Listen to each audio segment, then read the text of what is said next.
Bienvenidos a la segunda de 3 partes del tema antimicrobianos.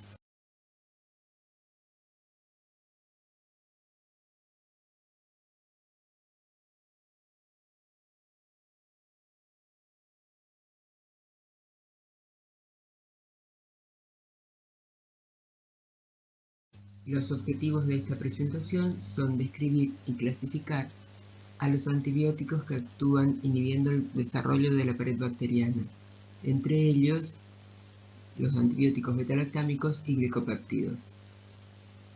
Otro objetivo es analizar los mecanismos de acción y de resistencia de cada grupo antibiótico, estudiar los respectivos espectros de acción y reconocer sus usos clínicos. Comenzamos con los antibióticos betalactámicos y su clasificación.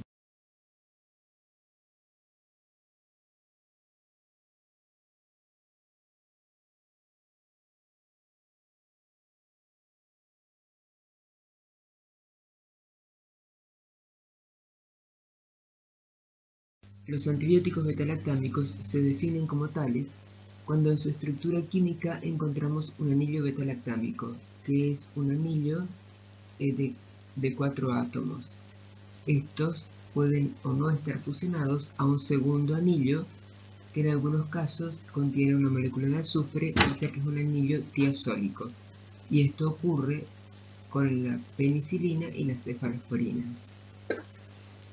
Los antibióticos betalactámicos, a su vez, tengan uno o más anillos condensados, tienen sustituyentes químicos en distintas posiciones y estos los simbolizamos como R. Los radicales que sustituyen esas posiciones les van a determinar las propiedades farmacológicas de estos compuestos. En general, los antibióticos betalactámicos actúan como bactericidas, más que en general es el comportamiento normal de estos antibióticos. Actúan en la fase de crecimiento exponencial, es decir, cuando la bacteria se está multiplicando activamente, cuando se está sintetizando activamente la pared celular, y su espectro de acción es variable. Entre los antibióticos betalactámicos encontramos monobactams, penicilinas, cefalosporinas, carbapenems y combinaciones de betalactámicos con inhibidores de betalactamasas. Y estos inhibidores de betalactamasas generalmente son antibióticos betalactámicos. Hay varios tipos de penicilinas, las penicilinas estándar o penicilinas naturales, como la penicilina G, la penicilina B, penicilina procaínica y benzatínica. Estas tienen acción sobre bacterias gram positivas, siempre y cuando no produzcan mecanismos de resistencia. Luego, las penicilinas resistentes a la betalactamasa de Staphylococcus, como meticilina, oxacilina o nafcilina, no son hidrolizadas por la betalactamasa de esta bacteria.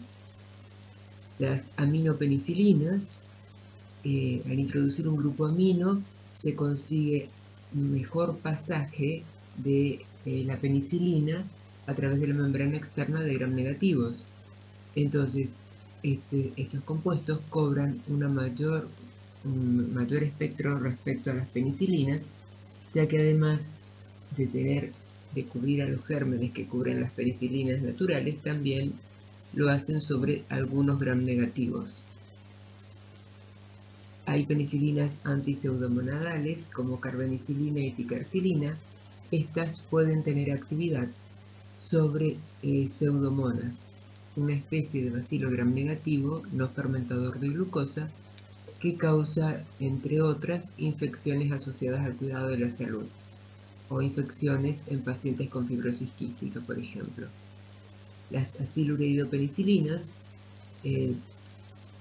tienen mayor actividad que las aminopenicilinas sobre bacilos gram negativos y son ejemplos piperacilina, meslocilina, aslocilina. El segundo grupo de antibióticos betalactámicos es el de las cefalosporinas. Las cefalosporinas se fueron generando en distintas etapas. Primero aparecieron cefalotina, cefalexina, que estas son cefalosporinas de primera generación.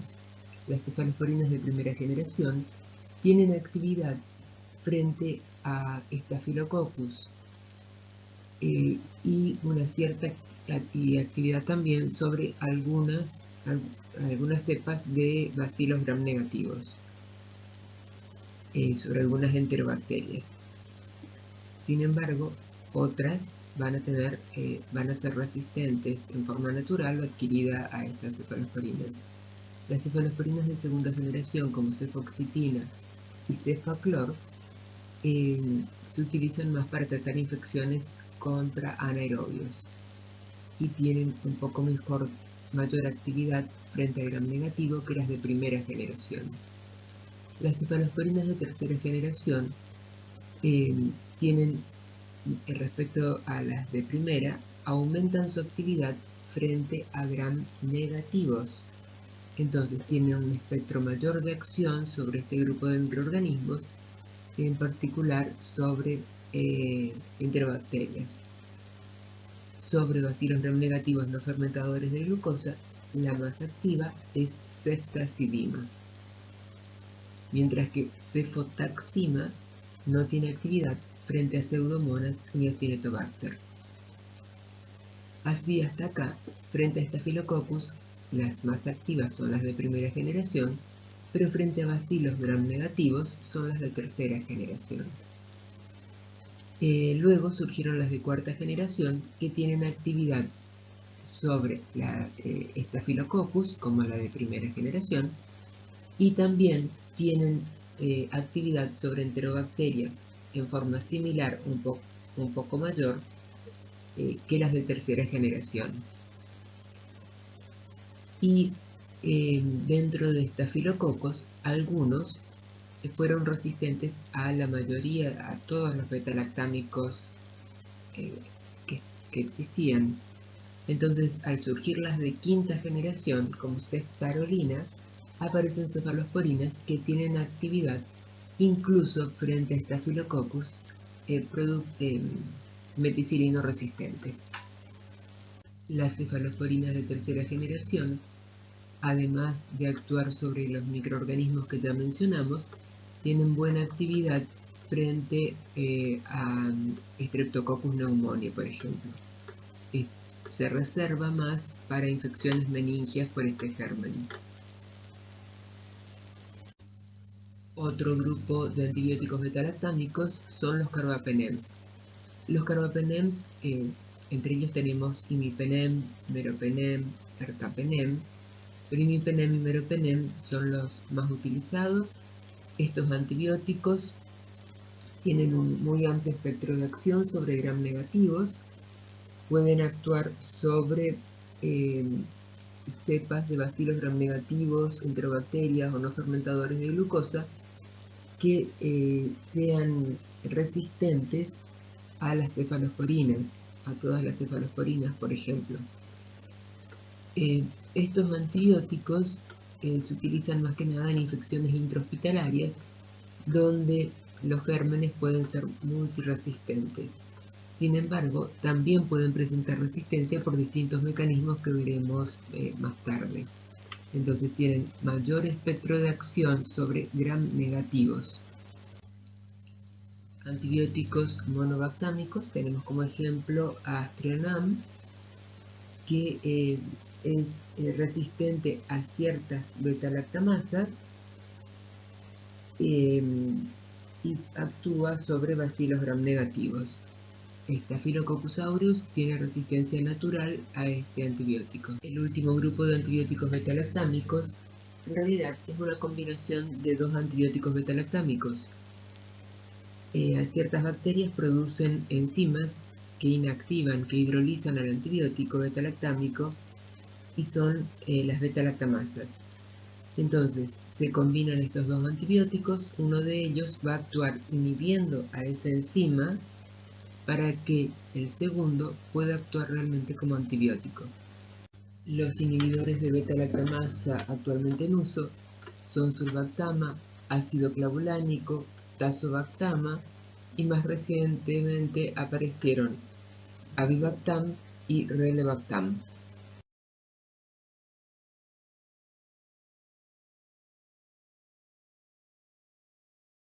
Sulbactama es un inhibidor irreversible y está combinado con ampicilina, como en la fórmula ampicilina-sulbactam. Esta inhibe algunas beta-lactamasas, pero no todas. Así, no actúa sobre AMC, que es una cefalosporinasa, y tampoco actúa sobre carbapenemasas como la KPC. Ácido clavulánico es otro inhibidor de beta-lactamasas que está combinado con amoxicilina con ácido clavulánico, y también en algunos países están formulados con ampicilina y con ticarcilina. Se puede administrar por vía parenteral o por vía oral. Tazobactama se combina con piperacilina en la forma piperacilina-tazobactama y generalmente se administra por vía intravenosa.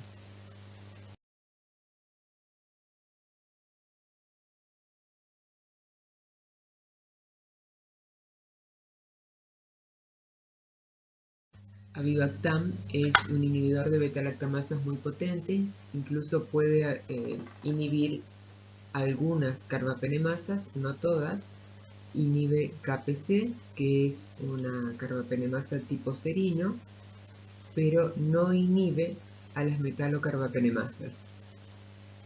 La formulación de ceftazidima con avibactam tiene un costo muy elevado y un amplio espectro de acción, y por ese motivo se reserva su uso únicamente para tratar pacientes que tengan infecciones por gérmenes multiresistentes o de extrema resistencia y que mantengan sensibilidad a esta combinación.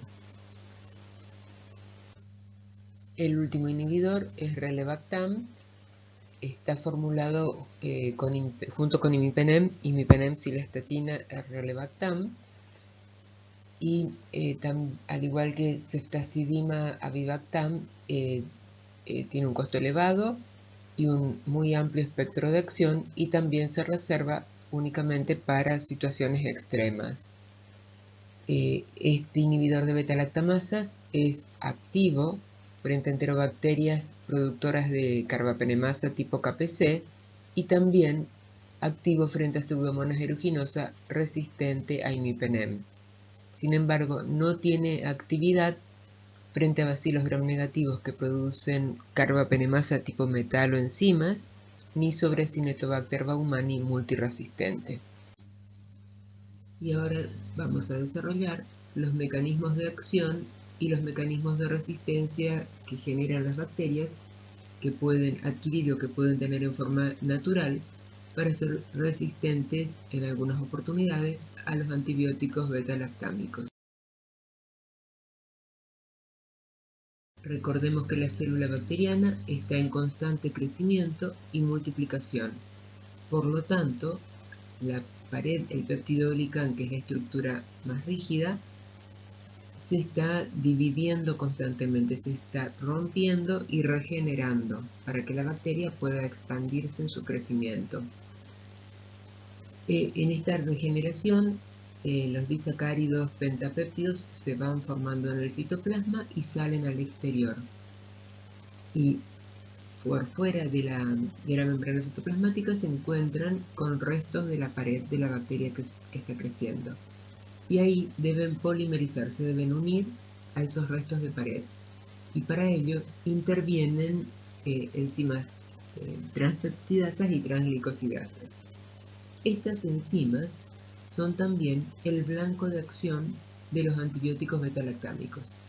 Quiere decir que los antibióticos beta-lactámicos, para actuar como tales, para ejercer un efecto antibacteriano, se van a unir a estas enzimas, por lo cual no van a poder actuar como polimerasas en la pared y esa pared no se va a consolidar. Así, en un medio hipoosmótico, ingresa agua al citoplasma bacteriano y la célula se rompe. Por ese motivo se comportan así como bactericidas. Tienen un efecto letal sobre la célula bacteriana, letal y lítico en este caso. Otro mecanismo secundario de acción de los antibióticos beta-lactámicos es que pueden activar autolisinas. Autolisinas son enzimas que tienen ciertas bacterias y que les permite, en cierto modo, continuar con su crecimiento, en cierto grado, ¿sí? Pero al estar muy activadas, lisan a la propia bacteria. Y esos entonces son los mecanismos de acción. Lo mismo vemos en estos gráficos que se parecen más a lo que estudiamos en la estructura bacteriana. El peptidolicán o pared o mucopéptido o mureína está formado por cadenas paralelas polisacarídicas de N-acetilmurámico, N-acetilglucosamina, N-acetilmurámico, N-acetilglucosamina en forma sucesiva. Y tenemos otra cadena paralela. Estas cadenas se van a unir a través de uniones peptídicas. Recordemos que cuando se forman, el N-acetilmurámico tiene 5 aminoácidos, pero cuando la pared ya está constituida quedan solo 4 aminoácidos. Para que las cadenas glucídicas puedan consolidarse, hay entrecruzamientos peptídicos.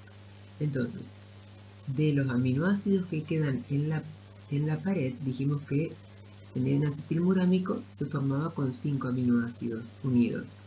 Entonces, desde el tercer aminoácido se forma una unión transpeptídica con el cuarto aminoácido y se libera el quinto aminoácido, ¿sí?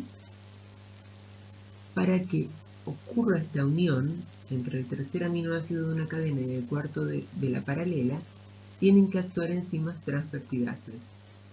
Y esas se denominan proteínas ligadoras de penicilina, PLP o PBP en inglés.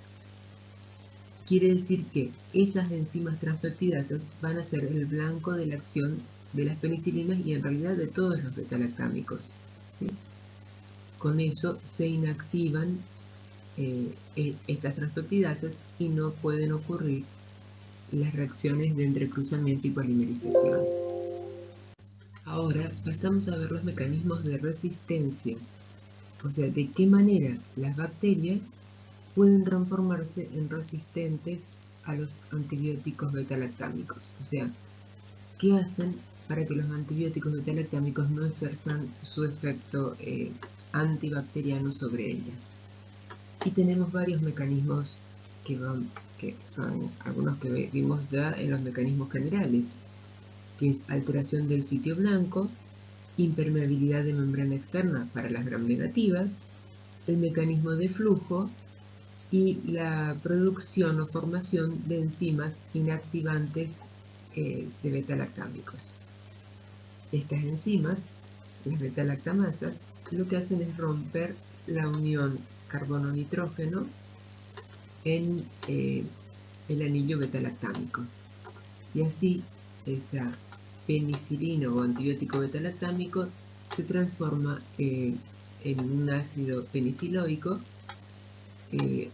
que es inactivo para unirse a las PLPs. Cuando hablamos del cambio en el sitio blanco como mecanismo de resistencia a los beta-lactámicos, lo que decimos es que hay una modificación de las proteínas ligadoras de penicilina, sea porque cambia su estructura o porque comienzan a hiperproducirse. Recordemos que las proteínas ligadoras de penicilina, transaminasas o transglicosidasas, están en el periplasma, así que es donde están las enzimas que sintetizan la pared y que actúan en las vías respiratorias. Entonces, en el caso de una bacteria gram positiva, los antibióticos deben atravesar el peptidolicán y unirse a esa PLP para actuar. Pero si la PLP se modifica y modifica su sitio de unión a los beta-lactámicos, no va a poder actuar el antibiótico. Otra alternativa es que se produzca una gran cantidad de esas PLPs o que se produzcan PLPs alternativas, de manera de que la penicilina, por ejemplo, u otro beta-lactámico ingresa, se une y satura algún tipo de PLP. pero los otros, las otras moléculas de PLP, en el caso de supernumerarias, o si se producen alternativas, el resto de las PLPs siguen actuando como transpeptidasas porque quedan libres del antibiótico. Y así la bacteria puede seguir creciendo a pesar de la presencia del antibiótico. El mecanismo de impermeabilidad se va a dar en gram negativos, ya que el antibiótico debe entrar hasta el periplasma. Si entra, y para llegar al periplasma, tiene que atravesar, en las gram positivas, tiene que atravesar solamente el péptido glicano, que como es polar, no representa ningún inconveniente para los antibióticos beta-lactámicos. Pero en el caso de las gram negativas, tiene que pasar por la membrana externa y recién después por el péptido glicano. Entonces, esa membrana externa, como es fundamentalmente lipídica, representa una barrera importante para la llegada de los antibióticos beta-lactámicos al blanco de acción. Sin embargo, la membrana externa vimos que tiene porinas, ¿sí? Entonces, esas porinas pueden permitir a veces el pasaje de beta-lactámicos selectivos y no de todos. A su vez, estas porinas pueden cambiar en su estructura o pueden dejar de formarse, y entonces el antibiótico llega a la bacteria, pero encuentra una barrera que no puede penetrar, y esa barrera impenetrable viene a ser en la membrana externa sin las porinas adecuadas para el pasaje del antibiótico. Y a eso es lo que llamamos impermeabilidad de membrana externa. El otro mecanismo de resistencia es el eflujo. Mediante el eflujo el antibiótico ingresa, pero existe un sistema de proteínas que lo expulsa, y de ese modo el antibiótico no puede alcanzar concentraciones adecuadas en el sitio de acción. Y el cuarto mecanismo de resistencia a beta-lactámicos es la producción de enzimas inactivantes.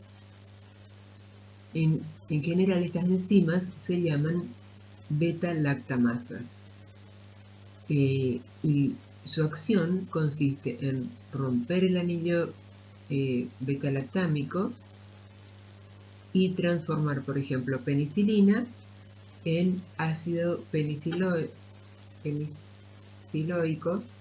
que es inactivo, ¿sí? Bueno, resulta que hay muchos tipos de beta-lactamasas. Algunas actúan fundamentalmente sobre penicilinas y no actúan sobre cefalosporinas ni carbapenems. Estas se denominan penicilasas. Por ejemplo, la penicilasa, que produce casi el 90% de Staphylococcus aureus. Hay otras que son cefalosporinasas y van a actuar mejor inactivando cefalosporinas. Sin embargo, las cefalosporinasas también hidrolizan al menos parcialmente a las penicilinas. Y estas cefalosporinasas pueden tener distintos grados de acción y distintos espectros de acción. Hay cefalosporinasas que pueden hidrolizar, por ejemplo, cefalosporinas de primera generación y no a las de cuarta. Sin embargo, hay otras que hidrolizan a las de primera, a las de segunda, a las de tercera y a las de cuarta generación entre las cefalosporinas. Lo cierto es que estas cefalosporinasas también hidrolizan penicilinas, pero no hidrolizan carbapenems, ¿sí? Al menos no hidrolizan de forma significativa a carbapenems. Y otro tipo de beta-lactamasas son las que sí hidrolizan a carbapenems, son las carbapenemasas, que aparecen en bacilos gram negativos, enterobacterias y no fermentadores de glucosa. Y estas carbapenemasas, además de hidrolizar a los carbapenems, también hidrolizan eficientemente a las penicilinas y a las cefalosporinas. Ahora veamos dónde actúan las beta-lactamasas. Hay beta-lactamasas que se liberan al medio externo y esto es más probable en el caso de las bacterias gram positivas. Y en el caso de las bacterias gram negativas, como está la membrana externa, hay mayor concentración en la zona del periplasma. Entonces los antibióticos beta-lactámicos en el medio externo o en el periplasma son inhibidos por acción de las beta-lactamasas y esas y entonces no pueden actuar, están inactivos para unirse a las PLPs. Hasta acá describimos a las beta-lactamasas como si fuesen penicilasas, cefalosporinasas o carbapenemasas. Sin embargo, hay muchos tipos de beta-lactamasas que pueden ser penicilasas o cefalosporinasas o carbapenemasas. Entonces se trató de hacer una clasificación sistemática de las mismas y bueno, en realidad hay varias formas de clasificarlas, pero ninguna de ellas es muy sencilla. Está la clasificación de Ambler, que clasifica a las beta-lactamasas en 4 grupos. Y en esta clasificación se basa en las características moleculares. También se pueden clasificar según cuál sea el principio activo en el sitio de acción, en el punto de la carbapenemasa, de la beta-lactamasa, perdón, que hidroliza al antibiótico beta-lactámico. Y en base a esto, hay beta-lactamasas que en el sitio de acción tienen una molécula de serina. Y hay otras que necesitan la presencia del metal zinc para poder actuar. Estas últimas se llaman metalo beta-lactamasas por el metal zinc, ¿sí? Mientras que las primeras, las que tienen serina, se llaman serin beta-lactamasas. Bueno, dentro de las serino beta-lactamasas, desde el punto de vista molecular, o sea, la clasificación de Ambler, están los grupos A, C y D, y las metalo beta-lactamasas son las del grupo B. Pero como pueden ver, hay dentro de cada uno de estos subgrupos hay varios tipos o muchos tipos de beta-lactamasas, y eso depende, estas siguientes clasificaciones dependen, por ejemplo, de cuáles son las características de cada enzima en cuanto a la funcionalidad o en cuanto a sus características físico-químicas como el punto isoeléctrico o a cuál sea el mejor sustrato sobre el cual actúan, etcétera, o si son inhibibles por inhibidores o no. Entonces, tenemos beta-lactamasas de espectro amplio, las BLEA, beta-lactamasas de espectro extendido, o BLE, carbapenemasas, beta-lactamasas tipo AMC, carbapenemasas tipo OXA, y también las metalo-beta-lactamasas. Estas metalo-beta-lactamasas son carbapenemasas.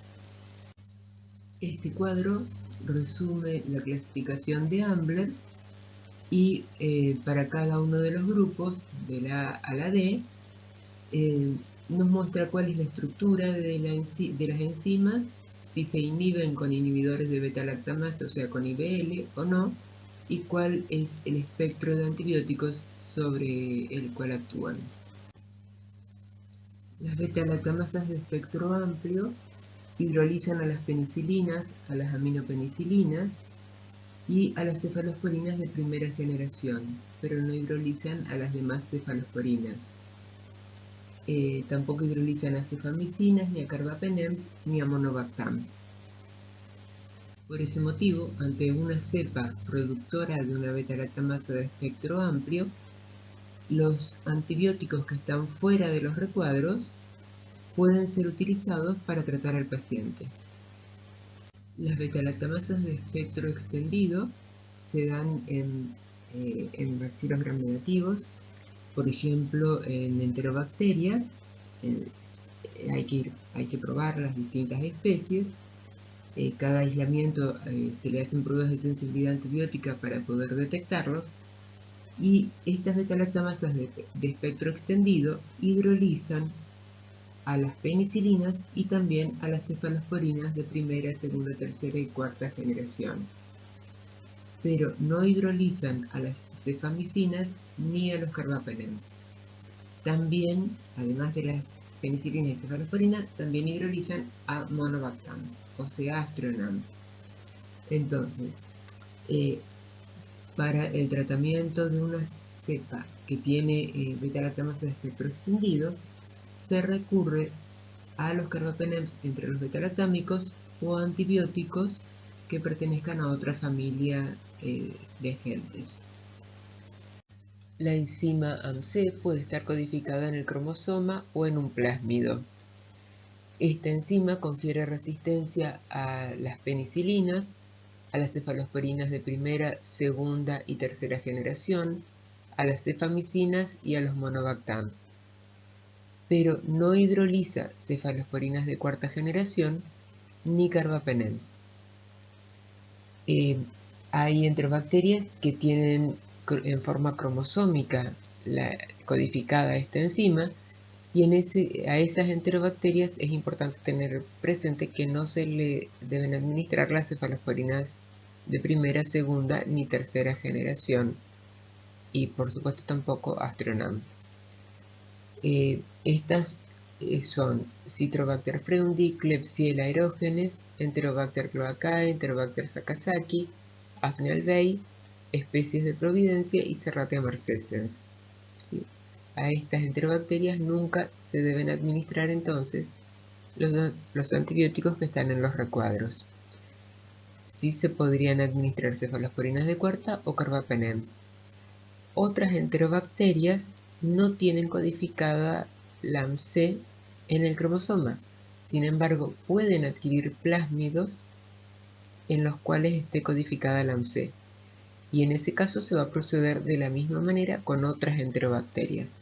Sí, pero primeramente hay que probar, porque es una resistencia, la plasmídica para AMC es una resistencia adquirida, ¿sí? En cambio, en estas otras bacterias que están puestas en la diapositiva, la producción de AMC es natural.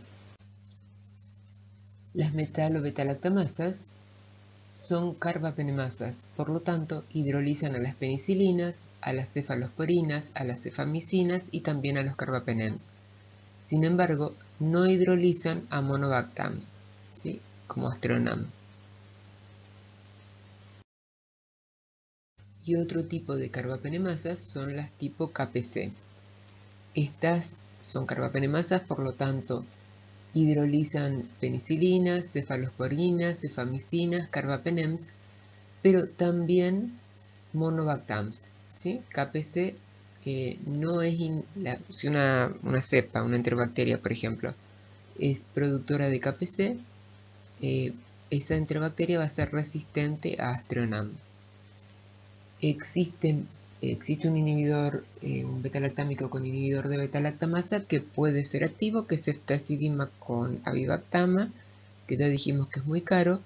Entonces, una alternativa terapéutica es esta combinación de beta-lactámico con inhibidor, y si no, hay que recurrir a antibióticos de otras familias.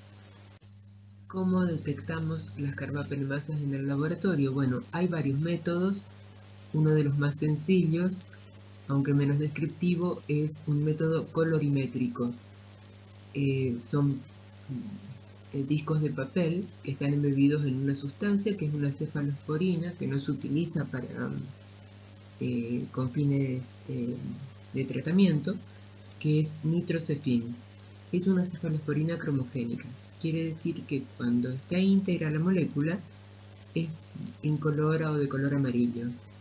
Pero cuando actúa una beta-lactamasa y rompe el anillo beta-lactámico, adquiere un color rojo, ¿sí? Y es lo que está en la placa de abajo. Tenemos un disco de color amarillo y un disco rojo que representa el rojo, una enzima, una una bacteria que produce una beta-lactamasa, pero no sabemos de qué beta-lactamasa se trata.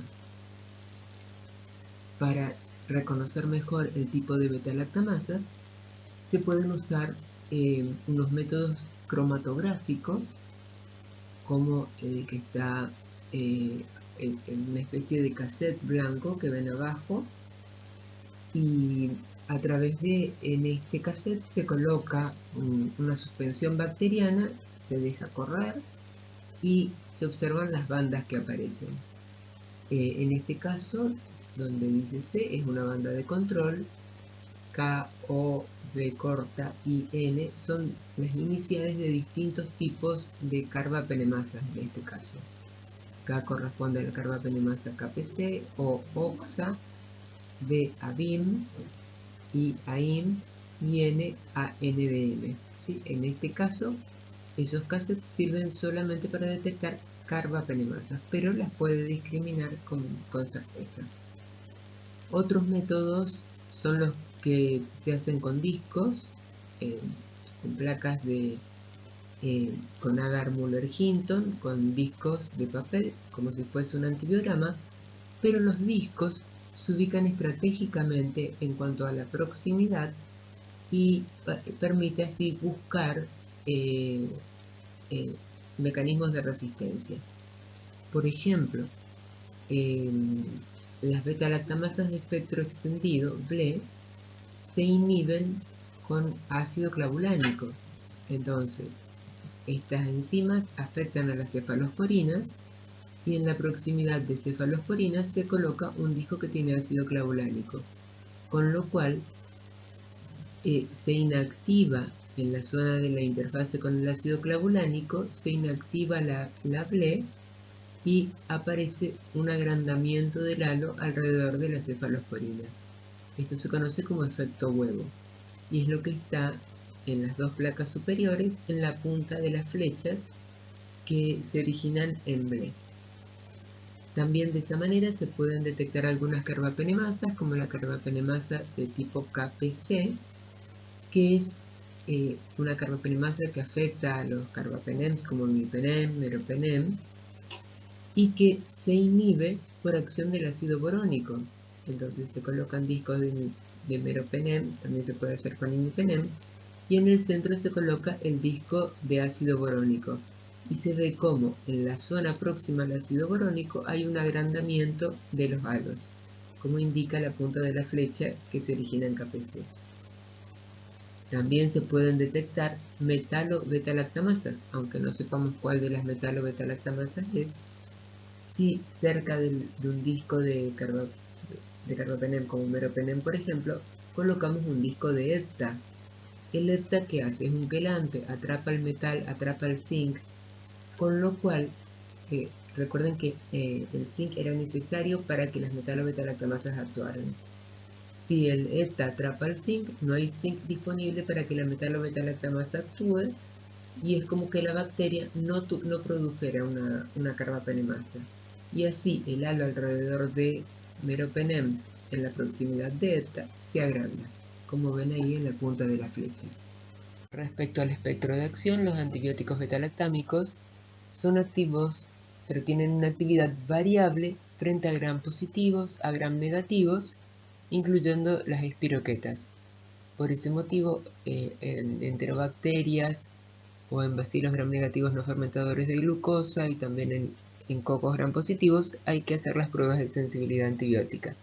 Una excepción es Streptococcus pyogenes y otros estreptococos beta-hemolíticos que a la fecha siguen siendo sensibles a la penicilina.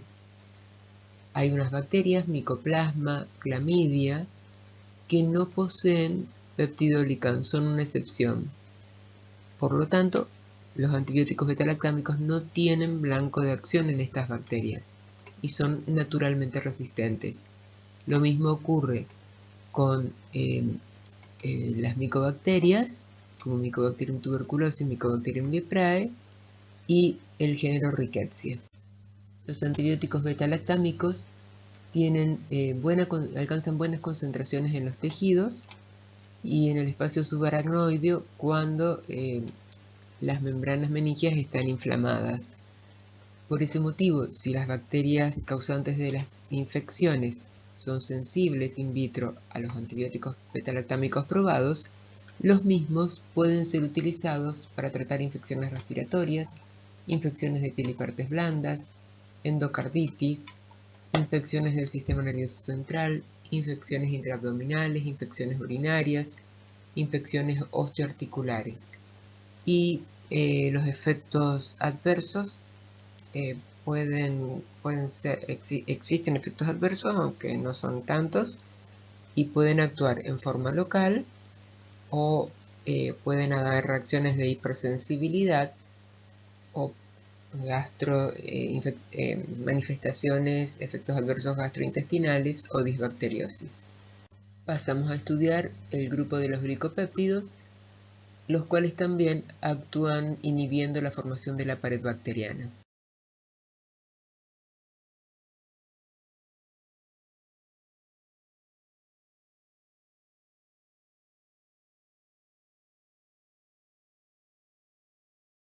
Los glicopéptidos impiden la polimerización del péptido glicán. Sin embargo, actúan en un punto diferente al de los beta-lactámicos, ya que los glicopéptidos se unen a la D-alanina terminal del disacárido pentapéptido, o sea, del ladrillo, digamos, que sale del citoplasma de la bacteria, y al unirse ahí, impiden que actúen las transpeptidasas, pero impiden porque bloquean el sitio de acción de las transpeptidasas, pero las transpeptidasas se mantienen activas. Son heptapéptidos complejos y actúan sobre bacterias gram positivas. Son moléculas muy grandes las de los glicopéptidos y no pueden pasar a través de la membrana externa de gram negativos. Por ese motivo, los gram negativos son naturalmente resistentes a los glicopéptidos. Sin embargo, tienen una muy buena actividad frente a gram positivos. Sin embargo, algunos gram positivos, como Enterococcus, por ejemplo, puede adquirir resistencia a los glicopéptidos porque hay alteración del blanco de acción. En vez de tener en el disacárido pentapéptido la terminación de alanina, puede cambiar uno de estos aminoácidos o ambos, y de ese modo los antibióticos glicopéptidos no se pueden unir a su blanco de acción. Como efectos adversos son nefro y ototóxicos. Otros antibióticos que actúan sobre la pared bacteriana en formación son fofomicina y cicloserina, pero ambos actúan en la etapa citoplasmática, cuando se está formando el precursor dentro del citoplasma. La fofomicina inhibe la unión del disacárido pentapéptido al transportador fosfenolpiruvato, ya que estructuralmente es similar a este lípido. Y la cicloserina es un análogo estructural a la L-alanina y va a competir con la L-alanina racemasa y la alanina sintetasa, que son las enzimas que intervienen en la formación del dímero de alanina.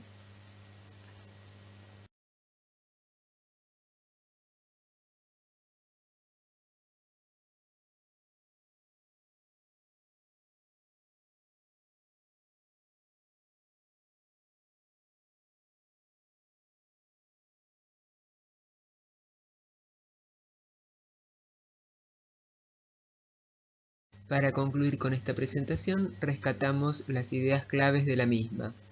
Los antibióticos que actúan sobre la pared son los antibióticos beta-lactámicos, glicopéptidos, fofomicina, cicloserina. Estos agentes inhiben la formación de la pared mediante diferentes mecanismos. Los beta-lactámicos se unen a las proteínas ligadoras de penicilina, que son las transpeptidasas o transglicosidasas, e impiden la polimerización del peptidoglicán, mientras que los glicopéptidos también inhiben la polimerización, pero bloqueando la D-alanina. Finalmente, como mecanismos de resistencia, dijimos que son 4, pero el eflujo, la impermeabilidad para gram negativos, la alteración del sitio blanco y la producción de enzimas beta-lactamasas, que es el mecanismo más complejo y tal vez más difícil para aprender, ya que son muchas y con diversas acciones las enzimas que cumplen este rol inactivante.